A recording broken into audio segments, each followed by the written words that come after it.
إن الحمد لله نحمده ونستعينه ونستغفره ونعوذ بالله من شرور أنفسنا ومن سيئات أعمالنا من يهده الله فلا مضل له ومن يضلل فلا هادي له وأشهد أن لا إله إلا الله وحده لا شريك له وأشهد أن محمدا عبده ورسوله اللهم صل على محمد وعلى آل محمد كما صليت على إبراهيم وعلى آل إبراهيم إنك حميد مجيد اللهم بارك على محمد وعلى آل محمد كما باركت على إبراهيم وعلى آل إبراهيم إنك حميد مجيد يا رب لك الحمد كما ينبغي لجلال وجهك وعظيم سلطانك اللهم إنا نسألك بأنك أنت الله لا إله إلا أنت الأحد الصمد الذي لم يلد ولم يولد ولم يكن له كفوا أحد يا حي يا قيوم برحمتك نستغيث أصلح لنا شأننا كله ولا تكلنا إلى أنفسنا طرفة عين ربنا ظلمنا أنفسنا وإن لم تغفر لنا وترحمنا لنكونن من الخاسرين لا إله إلا أنت سبحانك إني كنت من الظالمين رب اشرح لي صدري ويسر لي أمري واحلل عقدة من لساني يفقهوا قولي رب زدني علما رب زدني علما رب زدني علما رب ارحمهما كما ربياني صغيرا أما بعد فإن خير الحديث كتاب الله وخير الهدي هدي محمد صلى الله عليه وسلم وشر الأمور محدثاتها وكل محدثة بدعة وكل بدعة ضلالة وكل ضلالة في النار أعوذ بالله السميع العليم من الشيطان الرجيم بسم الله الرحمن الرحيم وأنفقوا مما رزقناكم من قبل أن يأتي أحدكم الموت فيقول رب لولا أخرتني إلى أجل قريب فأصدق وأكن من الصالحين ولن يؤخر الله نفسا إذا جاء أجلها والله خبير بما تعملون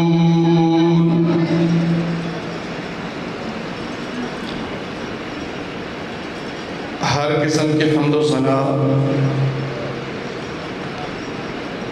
اللہ وحدہ لا شریک خالق کائنات مالک ارض و سما کے لیے ہے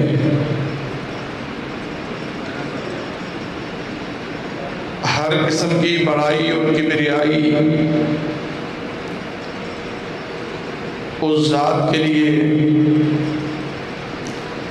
جو آیا بھی ہے یہاں بھی ہے اول بھی ہے آخر بھی ہے ظاہر بھی ہے باطن بھی ہے تصور سے دور بھی ہے سانس سے قریب بھی ہے سراپائے جلال بھی ہے پیکر جمال بھی ہے ہر قسم کی تکبیر و تحلیل تحمید و تمجید اس ذات کے لیے کہ عدم سے وجود، وجود سے عدم، عروج سے زوال، زوال سے عروج، نور سے ظلمت، ظلمت سے نور، عزت سے ذلت اور ذلت سے عزت کو ظاہر کرنا، جس کی شان خلاقی کو زیبا ہے۔ انگنت بے شمار، لا تعداد، لا محدود، لا متعین درود و سلام ہوں اس ہستی اقدس و مقدس پر جن کا نام نامی اسم گرامی امام الانبیاء، خطیب الرسل، شفیع المذنبین، رحمت للعالمین، ساقی کوثر، شاہ سلطان مدینہ، محمد رسول اللہ صلی اللہ علیہ وآلہ وسلم ہے۔ سامعین محترم،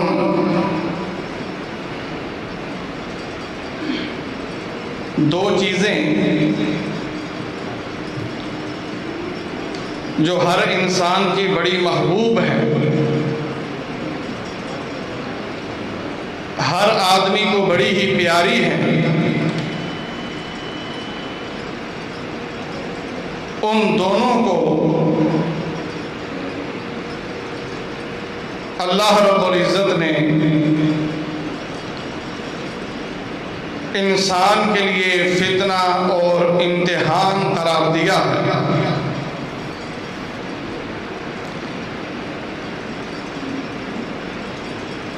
ایک ان میں سے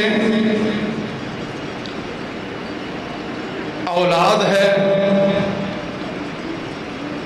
اور دوسرا ان میں سے مال ہے۔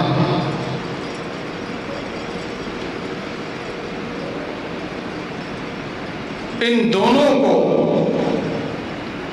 انما اموالکم و اولادکم فتنہ، فرمایا کہ مال اور اولاد یہ دونوں تمہارے لیے بہت بڑا فتنہ، امتحان اور آزمائش ہے۔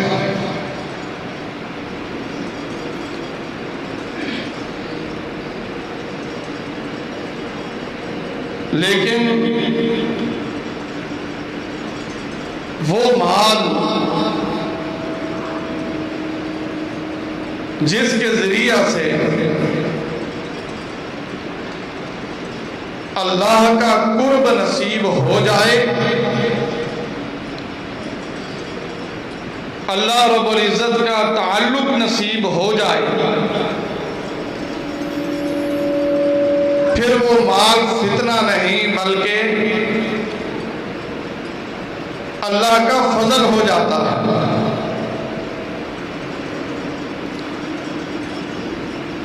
اور جس مال کی وجہ سے بندہ اپنے رب سے دور ہو جائے، جس مال کی وجہ سے اللہ اپنے بندے سے ناراض ہو جائے، وہ مال تباہی ہے، بربادی ہے، فساد ہے، بگاڑ ہے۔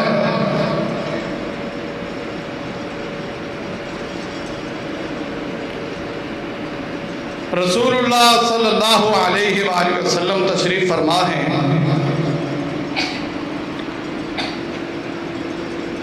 چند صحابہ کرام حاضر خدمت ہوئے،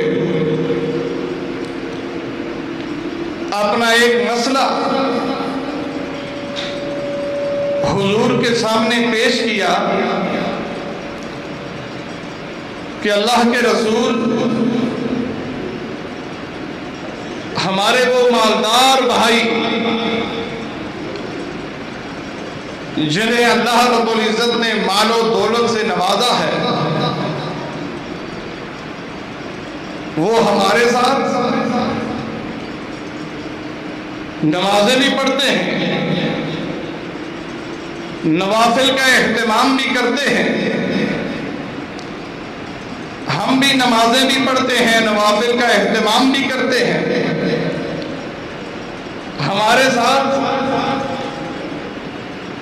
وہ ذکر و اذکار کا بھی اہتمام، تلاوت قرآن مجید کا بھی التزام کرتے ہیں، لیکن اللہ کے رسول ان کے پاس ایک ایسی اضافی خوبی ہے، اس اضافی خوبی کی وجہ سے وہ نیکی میں، خیر میں ہم سے بہت آگے نکل جاتے ہیں۔ اللہ کے رسول ان کے پاس مال ہے، وہ اپنا مال اللہ کی راہ میں خرچ کرتے ہیں، اللہ کی راہ میں اللہ کا دیا ہوا مال خرچ کر کے وہ اپنے رب کا مزید قرب حاصل کر لیتے ہیں، جبکہ ہمارے پاس مال ہے ہی نہیں، ہم کیا کریں؟ اور صحابہ کرام کی یہاں فکر دیکھیے کہ سوال یہ نہیں کہ اللہ کے رسول انہیں اللہ تعالیٰ نے اتنا دیا ہے، ہمیں کیوں نہیں دیا؟ آج ہمیں تو یہی فکر کھائے جا رہی ہوتی ہے کہ فلاں کے پاس اتنی زمین، فلاں کا اتنا بڑا مکان، فلاں کے پاس نئے ماڈل کی گاڑی، میرا گھر چھوٹا، میری گاڑی چھوٹی، میرا کاروبار محدود، اس کا کاروبار مجھ سے بڑا۔ ہماری دوڑ، ہماری فکر اور ہماری تگودو صرف اور صرف دنیا کے لیے۔ اور صحابہ کرام کی فکر کیا ہے کہ نیکی میں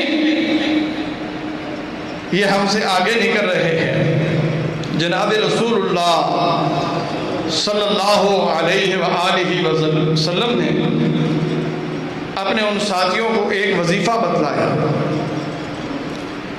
کہ اس وظیفے کو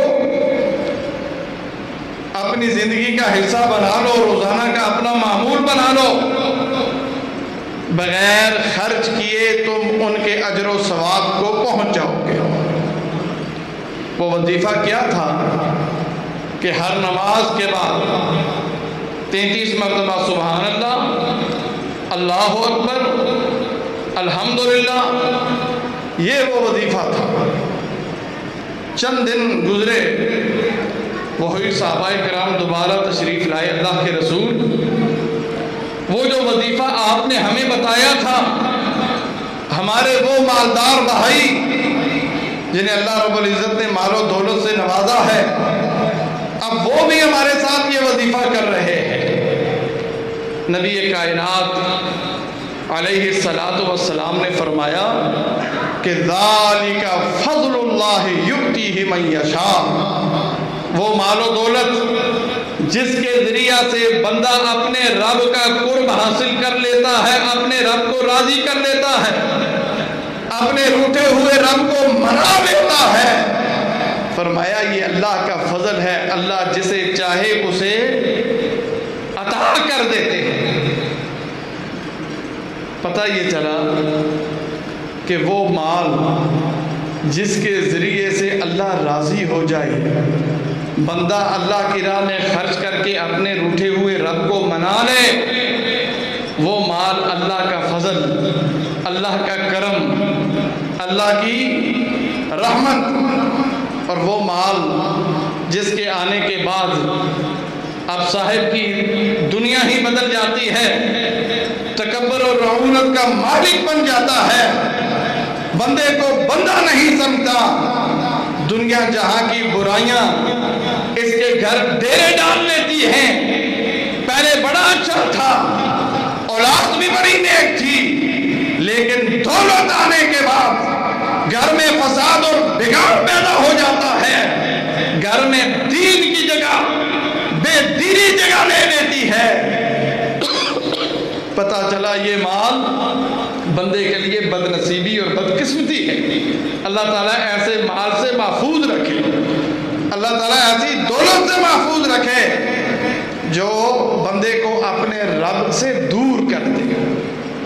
تو میرے بھائیوں، اللہ کا دیا ہوا مال اللہ کی راہ میں خرچ کرنے سے اللہ کی خوشنودی حاصل ہوتی ہے، اللہ کا قرب نصیب ہوتا ہے، اللہ کے ساتھ دوستی ہو جاتی ہے۔ نبی کائنات جناب محمد الرسول اللہ صلی اللہ علیہ وآلہ وسلم، میں آپ تمام احباب سے بصد ادب و احترام ایک گزارش کرنا چاہتا ہوں کہ جب بھی نبی کائنات علیہ الصلاۃ والسلام کا نام نامی آئے، آپ کا اسم گرامی آئے، بڑی محبت اور عقیدت کے ساتھ آپ علیہ الصلاۃ والسلام پہ درود بھیجا کریں، بڑی محبت کے ساتھ۔ وہ حدیث آپ نے سن رکھی ہوگی کہ جناب جبریل امین آئے، دعا انہوں نے کی اور آمین کس نے کہی؟ جناب محمد الرسول اللہ صلی اللہ علیہ وآلہ وسلم نے، کہ جبریل کہہ رہے ہیں کہ یا اللہ، جس کے سامنے بھی آپ کا نام نامی اسم گرامی کا ذکر ہو اور وہ آپ پہ درود نہ بھیجے، صلی اللہ علیہ وآلہ وسلم نہ کہے، تو کیا تھا؟ لعنتیں تھی، لعنتیں۔ اس لیے میرے بھائیوں، لعنتوں سے بچنے کے لیے جبریل امین لعنت کی دعا کرے اور جناب رسول اللہ صلی اللہ علیہ وسلم اس دعا پہ آمین کہیں، تو اس لیے میرے بھائیوں، جب بھی آپ کا نام نامی آئے، اس میں گرامی آئے، بڑی ہی محبت کے ساتھ، بڑی ہی عقیدت کے ساتھ آپ علیہ الصلاۃ والسلام پہ درود بھیجا کریں۔ یہ بہت بڑی کمی اور کوتاہی ہے ہماری۔ تو جناب رسول اللہ صلی اللہ علیہ وآلہ وسلم کا فرمان ہے، آپ نے فرمایا کہ ان الصدقۃ لتطفی غضب الرب وتدفع میتۃ السوء۔ آپ نے فرمایا کہ صدقہ اتنا عظیم اور اتنا بڑا عمل ہے جس کی وجہ سے روٹھا ہوا رب راضی ہو جاتا ہے۔ اگر رب کو، روٹھے ہوئے رب کو منانا ہے، ان منانے کے جو بے شمار طریقے ہیں، ان طریقوں میں سے ایک بہترین اور ایک عظیم عمل یہ بھی ہے کہ اللہ کا دیا ہوا مال اللہ کی راہ میں خرچ کیا جائے۔ جب وہ راضی ہو جاتا ہے، جناب رسول اللہ صلی اللہ علیہ وسلم نے فرمایا کہ پھر اس دنیا میں اللہ تعالیٰ اس بندے کو انعام یہ دیتے ہیں، اللہ تعالیٰ پھر اسے بری موت سے بچا لیتا ہے، اللہ تعالیٰ پھر اسے حادثات سے بچا لیتا ہے، اللہ رب العزت اسے پھر مختلف قسم کے مصائب و آلام سے بچا لیتا ہے۔ فرمایا ان الصدقۃ لتطفی غضب الرب وتدفع میتۃ السوء۔ اور دوسرا فائدہ اللہ کی راہ میں مال خرچ کرنے کا، فرمایا ان ظل المؤمن یوم القیامۃ صدقتہ۔ فرمایا قیامت کا دن ہوگا، سورج سر پہ، گرمی کی انتہائی شدت۔ آج یہ دنیا کی گرمی ہم سے برداشت نہیں ہوتی، اس دنیا کی گرمی سے بچنے کے لیے ہم کتنا اہتمام کرتے ہیں، انتظام کرتے ہیں، اور قیامت کا دن سورج بالکل انسان کے سر پہ ہے، گرمی کی شدت ہے، آدمی اپنے ہی پسینے میں ڈوبا ہوا ہوگا، وہاں پہ کوئی چھت، کوئی سائبان، کوئی درخت نہیں ہے۔ اللہ کے نبی نے فرمایا کہ تمہارا اللہ کی راہ میں خرچ کیا ہوا مال، یہی مال قیامت والے دن تمہارے سر پہ تمہیں چھت کا کام دے گا، تمہارے سروں پہ سائبان بن جائے گا۔ ان ظل المؤمن یوم القیامت صدقۃ۔ فرمایا افضل الصدقۃ ان تشفع کبدا جائعا۔ فرمایا بہترین صدقہ جس سے اللہ بہت ہی راضی ہوتا ہے، اللہ بہت ہی خوش ہوتا ہے، وہ صدقہ بھوکے کو کھانا کھلانا ہے۔ آپ دیکھ رہے ہیں کورونا کی وجہ سے بہت سارے لوگ بے روزگار ہیں، روزگار سے محروم ہو چکے ہیں، آج لوگ پریشان ہیں۔ اس پریشانی کے عالم میں مسلمانوں کی ذمہ داری اور زیادہ بڑھ جاتی ہے کہ وہ اپنے مسلمان بھائیوں کا خیال رکھیں، ان کے لیے کھانے کا اہتمام کریں۔ فرمایا افضل الصدقۃ ان تشبع کبدا جائعا۔ اور چوتھا فائدہ آپ نے فرمایا کہ بادروا بالصدقہ فإن البلایا لا يتخطاها۔ فرمایا مسلمانوں، اللہ کی راہ میں خرچ کرنے میں جلدی سے کام لو۔ فرمایا جتنی جلدی کے ساتھ تم اللہ کی راہ میں خرچ کرو گے، اس سے بھی زیادہ جلدی کے ساتھ اللہ رب العزت تمہیں مصائب سے بچا لے گا، تکلیفوں سے نجات عطا فرما دے گا۔ اللہ رب العزت تمہیں تھانہ کچہری سے، ہاسپٹل سے آزاد کر دے گا۔ اللہ رب العزت تمہیں گھریلو پریشانیوں سے نجات عطا فرما دے گا۔ فرمایا بادروا بالصدقہ فإن البلایا لا يتخطاها۔ فرمایا صدقے سے مصیبتیں کبھی بھی آگے نہیں جا سکتی، مصیبت کبھی بھی صدقے کو کراس نہیں کر سکتی۔ فرمایا تم اللہ کی راہ میں خرچ کیا کرو، اللہ رب العزت تمہیں کرونا سے بچا لے گا۔ اللہ کی راہ میں خرچ کرو، اللہ رب العزت تمہیں بری موت سے بچائے گا۔ اللہ کی راہ میں خرچ کرو، اللہ رب العزت تمہیں حادثات سے محفوظ کر دے گا۔ بادروا بالصدقہ فإن البلایا لا يتخطاها۔ عموماً لوگ سوچتے ہیں کہ اللہ کی راہ میں خرچ کرنا یہ امیر لوگوں کا کام ہے، غریب لوگ تو اللہ کی راہ میں خرچ ہی نہیں کر سکتے۔ خرچ کرنا تو ان لوگوں کا کام جو کارخانوں کے مالک ہیں، فیکٹریوں کے مالک ہیں، جن کے پاس اربوں روپے ہیں، انہیں خرچ کرنا چاہیے۔ کتنا اللہ کی راہ میں خرچ کیا جائے کہ اللہ راضی ہو جاتا ہے۔ فرمایا فاتقوا النار ولو بشق تمرۃ۔ آپ علیہ الصلوۃ والسلام نے فرمایا اللہ رب العزت مقدار کو نہیں دیکھتے کہ اس نے کتنا خرچ کیا ہے، اللہ تعالیٰ معیار کو دیکھتے ہیں کہ اس کی نیت کا معیار کتنا بلند تھا، اس کے اخلاص کا پیمانہ کتنا بلند تھا۔ آپ علیہ الصلوۃ والسلام نے فرمایا کہ پوری کھجور نہیں کہ بلکہ کھجور کے کئی ٹکڑے کر کے ان ٹکڑوں میں سے ایک ٹکڑا اگر تم اللہ کی رضا کے لیے، اللہ کی خوشنودی کے حصول کے لیے اللہ کی راہ میں خرچ کرو گے، اللہ تمہیں جہنم کی آگ سے بچا لے گا۔ کتنا خرچ کرنا ہے؟ پوری کھجور نہیں، کئی ٹکڑوں میں بٹی ہوئی کھجور، ان ٹکڑوں میں سے ایک ٹکڑا۔ لیکن خرچ کس لیے کیا جائے؟ دکھلاوے کے لیے نہیں، ریاکاری کے لیے نہیں، بلے بلے کروانے کے لیے نہیں، بس صرف اور صرف اس لیے خرچ کیا جائے کہ میرا مالک مجھ سے راضی ہو جائے، میرا مالک مجھ سے خوش ہو جائے، میرا رب مجھ سے راضی ہو جائے۔ ایسا تھوڑا مال جو صرف اور صرف اللہ کی خوشنودی کے حصول کے لیے اللہ کی راہ میں خرچ کیا جائے، ایسا خرچ کرنے سے، ایسے عمل سے اللہ اتنا راضی ہو جاتا ہے کہ اللہ اپنے اس بندے کو جہنم کی آگ سے بچانے کا اعلان فرما دیتا ہے۔ فاتقوا النار ولو بشق تمرۃ۔ اور ایک اور بہت ہی اہم فرمان آپ نے فرمایا کہ ما نقص الصدقۃ من مال۔ عموماً آج ہم خرچ اللہ کی راہ میں خرچ کیوں نہیں کرتے؟ اس اندیشے اور اس ڈر سے، اس خوف سے کہ مال اگر اللہ کی راہ میں خرچ کریں گے تو مال کم ہو جائے گا۔ اگر میرے پاس 1,00,000 روپیہ ہے، 1,00,000 میں سے اگر 1,000 10,000 میں اللہ کی راہ میں خرچ کرتا ہوں تو بظاہر تو مجھے نظر آ رہا ہے کہ میرے مال میں کمی واقع ہو گئی ہے۔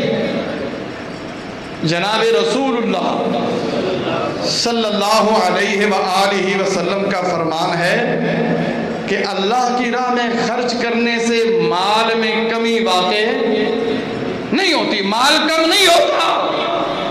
اللہ کی راہ میں خرچ کرنے سے مال کم نہیں ہوتا۔ یہ کس کا اعلان ہے؟ کس کی ضمانت ہے؟ بولو، یہ کس کی ضمانت ہے؟ جناب رسول اللہ کی. یہ کس کی ضمانت ہے؟ جناب رسول اللہ کی. رسول اللہ کا نام لے لو، انشاءاللہ گناہ نہیں ہوگا، اجر و ثواب ہی ملے گا. جناب رسول اللہ کی ضمانت ہے. اگر تمہارے پاس مال ہے، مال اللہ کی راہ میں خرچ کر. میں ضمانت دیتا ہوں کہ تیرے مال اللہ کی راہ میں خرچ کرنے سے کم نہیں ہوگا، بلکہ اس میں اضافہ ہوگا. بھائیو وہ کیسے؟ وہ کیسے؟ اللہ کے نبی نے فرمایا کہ جب بندہ اللہ کی راہ میں خرچ کرتا ہے، اس کے پاس جو مال باقی بچتا ہے، اللہ اس میں برکت ڈال دیتا ہے. اللہ اس میں کیا کرتا ہے؟ برکت ڈال دیتا ہے. اب برکت کیا ہوتی ہے؟ عموماً ہم ایک دوسرے کو دعا بھی دیتے ہیں کہ اللہ تجھے برکت دے، تیرے مال میں تجھے برکت ہو، تیری اولاد میں تجھے برکت ہو، تیری زندگی میں تجھے برکت ہو. برکت ایک تو یہ ہے کہ تھوڑے مال سے زیادہ فائدہ اٹھا. پیسے تھوڑے ہیں، بظاہر آپ نے ایک کام کرنا ہے، کام بڑا ہے، پیسے تھوڑے ہیں. اب بظاہر ان پیسوں میں وہ کام نہیں ہو سکتا، لیکن اللہ تعالیٰ اس کام میں اس پیسے میں ایسی برکت ڈال دیتا ہے کہ جو بظاہر آپ کو ممکن ہوتا ہوا نظر نہیں آتا، وہ اللہ تعالیٰ ممکن بنا دیتا ہے. دلیل کیا ہے؟ جناب رسول اللہ صلی اللہ علیہ وسلم تشریف فرما ہے. آپ کی مجلس میں دودھ کا ایک پیالہ آتا ہے، اور صحابہ کرام کی اس مجلس میں ایک بڑی تعداد موجود ہے.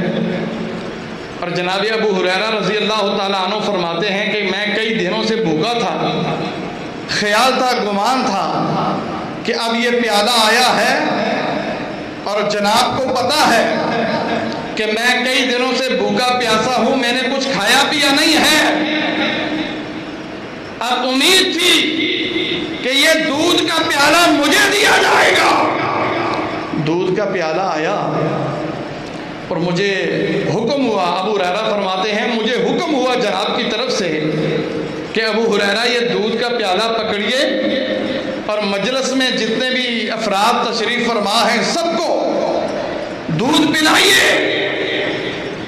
فرماتے ہیں حیران تو ہوا کہ دودھ کا ایک چھوٹا سا پیالہ جو ایک آدمی کے لیے بھی ناکافی، اس سے تو ایک آدمی کا بھی پیٹ نہیں بھر سکتا، جب یہ سارے پیئیں گے میرے لیے کیا بچے گا؟ چونکہ حکم تھا، حکم کی تعبیر میں سب کو پلانا شروع کر دیا. ایک بڑی تعداد تقریباً 80 کے قریب اس مجلس میں موجود وہ طلباء تھے. سب نے اپنی اپنی باری پہ پیٹ بھر کے وہ دودھ پیا. جب سب پی چکے، جناب رسول اللہ صلی اللہ علیہ وسلم نے آنکھیں اٹھائیں، ابو ہریرہ پہ ڈالیں اور مسکرا دیے. فرمانے لگے ابو ہریرہ اب تو بھی. ابو ہریرہ رضی اللہ تعالیٰ عنہ فرماتے ہیں کہ میں نے وہ دودھ پینا شروع کیا، پی کے میں نے پیالہ واپس کیا تو رسول اللہ صلی اللہ علیہ وسلم فرمانے لگے ابو ہریرہ اور پی. پھر پیا. تیسری بار حکم ہوا، میں نے کہا اللہ کے رسول اب پیٹ میں باقی جگہ نہیں ہے. تو یہ کیا ہے؟ یہ کیا ہے؟ برکت. یہ کیا ہے؟ چھوٹا سا دودھ کا پیالہ جو ایک آدمی کے لیے ناکافی، اللہ نے اس میں اتنی برکت ڈالی کہ اس مجلس میں موجود 80 کے قریب تو طلباء نے وہ دودھ پیٹ بھر کے پیا. لیکن اس کے باوجود اس پیالے میں ایک گھونٹ کی بھی کمی واقع نہیں ہوئی.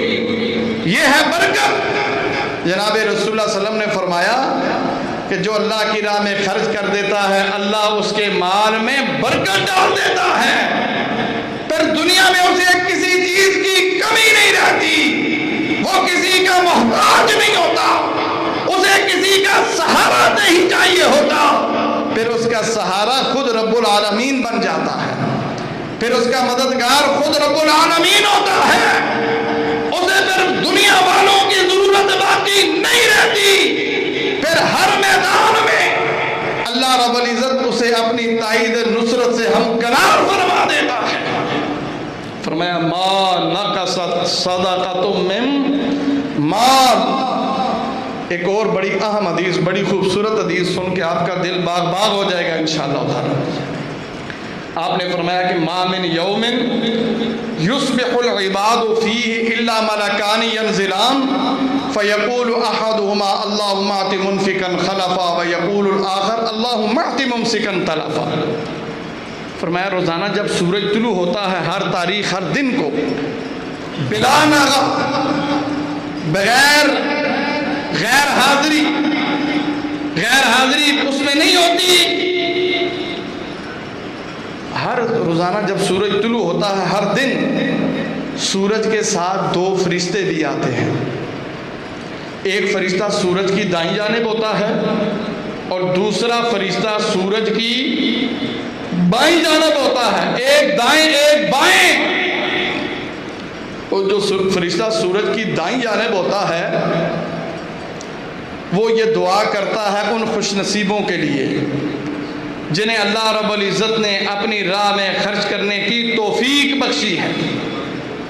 جو اللہ کی راہ میں خرچ کرتے ہیں، اللہ کا دیا ہوا مال اپنی اللہ کی راہ میں لٹاتے ہیں، وہ فرشتہ یہ دعا دیتا ہے کہ اللہم اعط منفقا خلفا، یا اللہ جو لوگ تیری راہ میں خرچ کرتے ہیں تو ان کے مال میں برکت ڈال دے. اب میری بات ذرا توجہ سے سننا اور بیدار ہو کے سننا، آنکھیں کھول کے سننا. وہ فرشتہ کیا دعا کرتا ہے؟ یا اللہ جو لوگ تیری راہ میں خرچ کرتے ہیں تو ان کے مال میں برکت ڈال دے. یہ دعا کون کر رہا ہے؟ بولو یار، دعا کس کی ہے؟ اور فرشتے کے حوالے سے قرآن مجید میں اللہ تعالیٰ فرماتے ہیں کہ لا یسبقونہ بالقول وہم بامرہ یعملون. جس طرح اللہ رب العزت نے ہمیں اپنے اعضاء استعمال کرنے کا اختیار دیا ہے، میں چاہوں بول رہا ہوں، اللہ نے مجھے اختیار دیا ہے کہ میں اپنے منہ سے اچھی بات بھی نکال سکتا ہوں، بری بات بھی نکال سکتا ہوں، میں اپنے ہاتھ کو جس طرح چاہوں اسے میں استعمال کر سکتا ہوں. یہ اختیار مجھے کس نے دیا ہے؟ رب العالمین نے. ملائکہ کو یہ اختیار حاصل نہیں ہے. فرشتوں کے پاس اپنے اعضاء استعمال کرنے کے اختیارات نہیں ہیں. ان کی ہر حرکت، ان کی ہر دعا، ان کا ہر قول و فعل اللہ کے حکم کا محتاج ہے. اللہ کہیں گے اس کے لیے دعا کرو، پھر وہ دعا کریں گے. اپنی مرضی سے وہ کسی کے لیے دعا بھی نہیں کر سکتے. تو اللہ تعالیٰ نے بھیجا، حکم دیا، روزانہ ڈیوٹی لگا دی. روزانہ کی بنیاد پہ ڈیوٹی ہے کہ جانا ہے زمین والوں کے لیے تم نے یہ دعا کرنی ہے کہ یا اللہ جو لوگ تیری راہ میں خرچ کرتے ہیں تو ان کے مال میں برکت ڈال دے.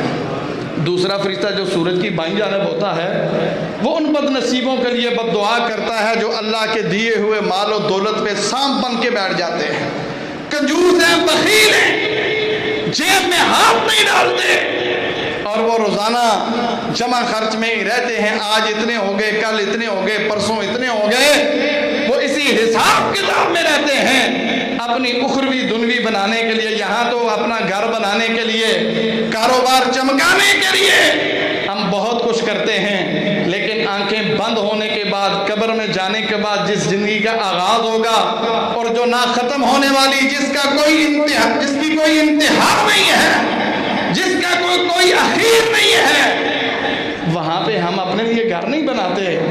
ایسے بد نصیبوں کے لیے وہ فرشتہ جو سورج کی بائیں جانب ہوتا ہے وہ یہ بد دعا کرتا ہے، یا اللہ جو لوگ تیری راہ میں خرچ نہیں کرتے تو ان کے مال کو تباہ و برباد کر دے. یہ بد دعا کس کی ہے؟ اور بھائیو یہ بد دعا کس کی ہے؟ فرشتے کی. اور بھیجا کس نے ہے؟ خود رب العالمین نے. ڈیوٹی کس نے لگائی ہے؟ اللہ تعالیٰ نے. اس لیے میرے بھائیو تھوڑا ہے کہ زیادہ روزانہ کی بنیاد پہ یومیہ اللہ کی راہ میں خرچ کرنا اپنی زندگی کا معمول بنا لو اور پھر دیکھنا زندگی میں کیسے بہار آتی ہے، گھر میں کیسے سکون اور چین آتا ہے. اللہ رب العزت وہ تمہارے بگڑے ہوئے کام جو بغیر سمجھتے ہوئے تمہیں ناممکن نظر آتے ہیں، اللہ رب العزت تمہارے وہ کام بھی سنوار دے گا۔ سنوارنے والی ذات کون سی ہے؟ اللہ رب العزت کی۔ ایک اور حدیث، جناب رسول اللہ صلی اللہ علیہ وسلم تشریف فرما ہے، صحابہ کرام کی مجلس ہے، آپ نے اپنے صحابہ کو سکھانے کے لیے اور اللہ کی راہ میں خرچ کرنے کی اہمیت اجاگر کرنے کے لیے ایک سوال کیا۔ میرے ساتھیوں مجھے یہ بتاؤ، سوال ہے صحابہ سے، کرنے والے کون ہیں؟ جناب رسول اللہ۔ کون ہیں؟ جناب رسول اللہ صلی اللہ علیہ وآلہ وسلم۔ فرمایا ایکم مال والدہ احب الیہ من مالہ، قالوا یا رسول اللہ ما منا احد الا مالہ احب الیہ، قال فإن مالہ ما قدم ومال والدہ ما اخر۔ فرمایا میرے صحابہ مجھے یہ بتلاؤ، کیا تمہارے اندر کوئی ایسا آدمی موجود ہے جو اپنے مال سے بڑھ کر اپنے کسی عزیز اور رشتہ دار کے مال کے ساتھ محبت کرتا ہو؟ کبھی ایسا ہوا ہے؟ ایک آدمی سردیوں کی رات ہے، پچھلے پیر اٹھ کے اپنی کھیتی کو پانی دینے کی بجائے اپنے کسی عزیز رشتہ دار کی کھیتی کو پانی دینا شروع کر دے۔ کبھی ایسا ہوا ہے؟ کبھی ایسا ہوتا ہے؟ کاروبار میں بھی کرتا ہوں، میرا بھائی بھی کاروبار کر رہا ہے، لیکن میں اپنے کاروبار کے حوالے سے سوچنے کے بجائے میری تمام تر کوششیں اور کاشیں، میری سوچ و بچار اپنے بھائی کے کاروبار کی ترقی کے لیے ہو۔ ایسا ہوتا ہے؟ نہیں ہوتا۔ صحابہ کرام نے جواب دیا، اللہ کے رسول، انسان کی فطرت ہے، ہر انسان اپنے ہی پیسے سے، اپنے ہی مال سے، اپنی ہی جائیداد سے، اپنے ہی مکان سے، اپنی ہی دکان سے محبت کرتا ہے۔ اللہ کے رسول ہم میں سے کوئی ایسا نہیں، ہر ایک کو اپنے ہی مال سے محبت ہے۔ آپ نے فرمایا پھر غلط فہمی میں نہ رہنا، میں تمہاری غلط فہمی دور کرنا چاہتا ہوں۔ اللہ کے نبی فرما رہے ہیں، میرے صحابیوں، میرے ساتھیوں، میرے جانشینوں، میں تمہاری غلط فہمی دور کرنا چاہتا ہوں۔ جسے تم اپنا اپنا اپنا کہتے ہو، میرا مال، میری جائیداد، میری کھیتی، میری دکان، میرا مکان، میری فیکٹری، میرا بینک بیلنس، اللہ کے نبی نے فرمایا یہ تمہارا نہیں ہے، یہ تمہارے ورثاء کا ہے۔ ایک نہ ایک دن یہ ساری چیزیں چھوڑ کر تمہیں اس دنیا سے کوچ کر جانا ہے، چلے جانا ہے۔ تمہیں کام وہی آئے گا جو تم نے اللہ کی راہ میں خرچ کر دیا ہے، جو تم پیچھے چھوڑ کے جا رہے ہو اس کا تمہیں کوئی فائدہ نہیں ہوگا۔ رسول اللہ صلی اللہ علیہ وسلم کے گھر میں بکری ذبح ہوتی ہے، گوشت تقسیم کر دیا جاتا ہے۔ رسول اللہ صلی اللہ علیہ وآلہ وسلم گھر واپس تشریف لائے اور اپنے گھر والوں سے پوچھا، اپنے اہل بیت سے پوچھا کہ ما بقی منہا، اور کچھ باقی بھی ہے کہ نہیں، اس میں سے کچھ باقی بچا کہ نہیں؟ گھر والوں نے جواب دیا، ما بقی منہا الا کتفھا، اللہ کے رسول کچھ بھی نہیں بچا، سارا تقسیم کر دیا ہے، ہاں ایک دستی باقی ہے۔ آپ نے فرمایا نہیں، غلط فہمی میں مبتلا نہ رہو، جسے تم باقی کہہ رہے ہو وہ باقی نہیں ہے، اس نے ختم ہو جانا ہے، اور جس کے حوالے سے تم یہ سمجھ رہے ہو کہ یہ ختم ہو گیا، فرمایا باقی کلو غیر کتفھا، وہ سارے کا سارا باقی محفوظ، وہ نہ ختم ہونے والا ہے، وہی ہمیں فائدہ دے گا۔ اور یہ جس دستی کے حوالے سے تم یہ سمجھ بیٹھی ہو کہ یہ باقی بچ جائے گا، یہ تو ختم ہو گیا ہے، یہی تو ختم ہو گیا ہے۔ جسے ختم سمجھ رہی ہو وہ ختم نہیں ہوا، وہ ہمارے لیے محفوظ ہو گیا ہے۔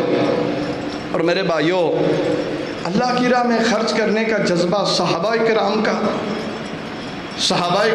جذبہ اللہ نے تو ویسے ہی نہیں فرما دیا نا کہ ان کے ایمان کو ہمارے لیے معیار مقرر قرار دیا ہے کہ اگر کامیابی کامرانی چاہتے ہو، فوز و فلاح چاہتے ہو، دنیا پہ اگر حکمرانی کرنا چاہتے ہو، اگر دنیا پہ غلبہ پانا چاہتے ہو، اگر ہندو کے اوپر حکومت کرنا چاہتے ہو، پھر تمہیں اپنے ایمان کو میرے نبی کے صحابہ کے ایمان جیسا بنانا ہوگا۔ ان کا ایمان کیسا تھا؟ رسول اللہ صلی اللہ علیہ وسلم کی طرف سے اعلان ہوا کہ جنت کی ایک کھجور ہے، کوئی خریدنا چاہتا ہے؟ ایک صحابی رسول اٹھے، ان کا مدینے میں باغ ہے 500 کھجور کے درختوں پہ مشتمل، اور کھجوریں بھی بڑی عمدہ اور اعلیٰ نسل کی۔ باغ کے گرد 4 دیواری ہے، باغ کے اندر خوبصورت گھر کے ساتھ میٹھے پانی کا چشمہ، اور مدینے میں اس باغ کے بڑے چرچے تھے، بڑے چرچے تھے اس باغ کے۔ اتنا وہ قیمتی، اتنا وہ اچھا، اتنا وہ قیمتی اثاثہ تھا کہ لوگ اس کا تذکرہ اپنی محافل اور مجالس میں کیا کرتے تھے۔ وہ صحابی بغیر سوچے سمجھے اٹھے اور کہا، اللہ کے رسول میں سودا کرنا چاہتا ہوں، کیا دو گے؟ فرمایا میرا باغ ہے۔ تفصیلات پیش کی، میرا 500 کھجور کے درختوں پہ مشتمل باغ، وہ لے لیجئے، مجھے جنت کی ایک کھجور دے دیجئے۔ آپ علیہ السلام نے سودا پکا کیا۔ اب یہ اللہ کی راہ میں خرچ کر کے 500 درختوں پہ مشتمل کھجور کا باغ، بڑا قیمتی باغ، سودا کر کے خوشی خوشی گھر واپس چلے گئے۔ جب وہ باغ کے قریب پہنچے، اندر داخل ہونے لگے، فوراً اپنے قدم روک لیے کہ ابو دحداح، اب تو باغ اللہ کو دے چکا ہے، اب تو اندر کیوں جا رہا ہے؟ دروازے پہ کھڑے ہو کے اپنی اہلیہ کو آواز دی، ام دحداح پریشان ہوئی کہ آج خلاف معمول دروازے پہ ہی کھڑے ہو کے اونچی اونچی آواز سے مجھے بلا رہے ہیں۔ کہا، ابو دحداح خیر تو ہے؟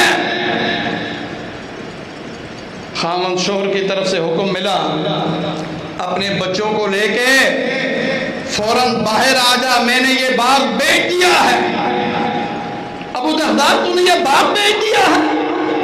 اتنا قیمتی، اتنا اعلیٰ اور اتنا ہی خوبصورت باغ تم نے بیچ دیا ہے؟ کسے دیا ہے؟ کتنے میں دیا ہے؟ کہا، ام دحداح، اس کے بدلے میں جنت میں ایک کھجور خریدی ہے۔ اب وہ بھی اللہ والے تھے، یہ سنتے ہی اسے کہنے لگی، اللہ تجھے برکت دے، کیا ہی تو نے کمال سودا کیا ہے، بڑا تو نے نفع والا سودا کیا ہے۔ اب اس صحابیہ کا بھی ایمان چیک کیجئے، وہ اپنے بچوں کو بلاتی ہیں، ایک ایک کر کے سب کی جیبوں کی تلاشی لیتی ہے۔ اور آپ کو پتا ہے کہ بچے کوئی کھلونے اپنی جیبوں میں ڈال لیتے ہیں، وہ کھجور کی گٹلیاں، کچھ پتھر، کچھ مٹی، اس طرح کی چیزیں۔ ام دحداح اپنے بچوں کو بلا کے ان کی جیبوں کی تلاشی لیتی ہیں، وہ جو چھوٹی چھوٹی چیز، وہ جو کھجور کی گٹلیاں، چھوٹے چھوٹے کھلونے، ان کی جیبوں سے نکال کے وہیں پھینک دیتی ہیں۔ چونکہ ہمارا یہ سودا ہو چکا ہے، اب گھر کے برتن بھی نہیں لے کے جانے، بچوں کو کھلونے بھی ساتھ نہیں لے جانے، اور وہ ابو دحداح کو مبارک دیتے ہوئے اپنا گھر خالی کر کے باہر آ جاتی ہے۔ آج ان پہ بھونکا جاتا ہے۔ آج کا مسلمان صحابہ کا ایمان آج کے ترازو میں تولتا ہے کہ وہ صحابہ ایسے تھے، وہ صحابہ ایسے تھے۔ کمینوں، تم تو ان کے ایمان کے قریب بھی نہیں پھٹک سکتے۔ آج جن پہ تو تبصرہ اور تجزیہ کرتا ہے، جن کے ایمان کو آج تو ترازو میں رکھتا ہے، کہاں تو اور کہاں میرے نبی کے صحابہ کا ایمان؟ تو میرے بھائیوں، تو میں عرض کر رہا تھا کہ صحابہ کرام اللہ کی راہ میں خرچ کرنے میں اس قدر بے-تاب اور بے چین رہتے تھے، اس لیے ان کی زندگیوں میں بہار اور سکون تھا، ان کی زندگیوں میں چین تھا۔ اللہ تعالیٰ سے دعا ہے کہ اللہ تعالیٰ ہمیں بھی اپنے اپنی راہ میں خرچ کرنے کی توفیق نصیب فرمائے۔ وما علینا الا البلاغ۔